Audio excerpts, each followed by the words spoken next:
Bank ముందు నుంచి ఉంటున్నారు. మరి ఇన్ని అప్పులు తెచ్చి మీరు ఏం చేశారు? ఎక్కడో ప్రాజెక్టు కట్టారా? అమరావతిలో తుప్పలు కొట్టడం, నీళ్లు తోడడం తప్పించి ఇంకేం చేశారు చెప్పండి?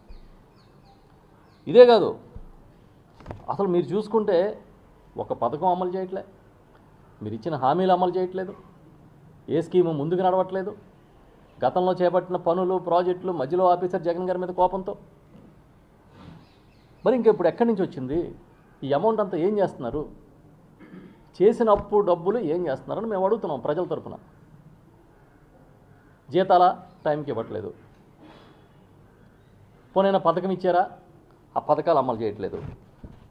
ఇంకో పక్కన ఎక్కడైనా సరే ఎస్సెట్ బిల్డింగ్ జరగాలి, క్యాపిటల్ ఎక్స్పెండిచర్ మూలధన వ్యయం ఎందుకు సరిగా జరగట్లేదని అడుగుతున్నాం.